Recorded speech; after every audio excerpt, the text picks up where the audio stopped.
Bonjour tout le monde, Alex Savoie, Découverte du vin. Et donc ce soir, je vous fais découvrir un autre vin blanc de l'Espagne. C'est la mode de ce temps-ci apparemment sur Découverte du vin, mais c'est pas des choses que j'ai l'habitude de boire normalement. Mais ça fait la deuxième fois que ça m'impressionne.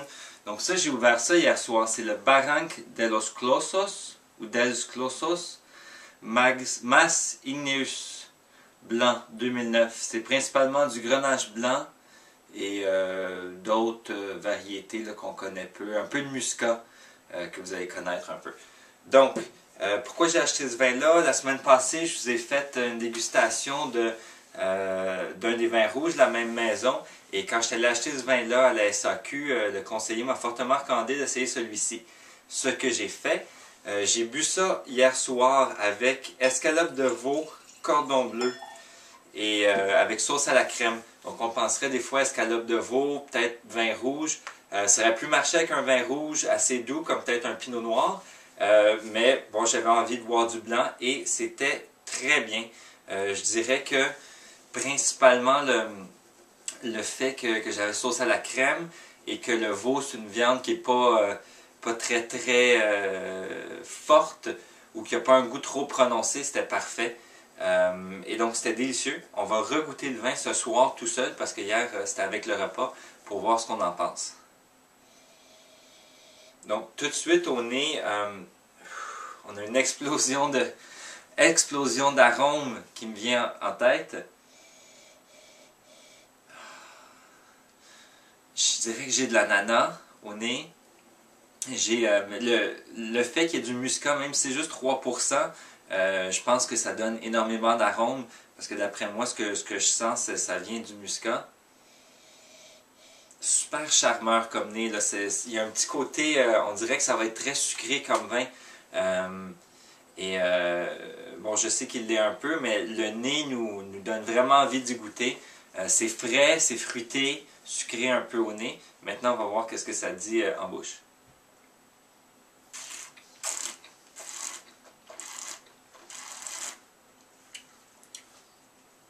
On a l'impression qu'il y a une petite présence de bois. Je sais pas. Ouais, il fait 3 mois en fût de chêne. Donc c'est pas énorme, mais on sent la petite rame de bois avec une petite légère amertume à la fin. Mais une bonne acidité avec un bon fruit autour et c'est gras. Et là, le terme là, que les œnologues utilisent ou les sommeliers, c'est rond en bouche. Donc, je vous dirais pour les amateurs de chardonnay, on a peut-être un peu le même genre de texture, mais avec un côté un petit peu plus fruité si on veut, qui est très agréable.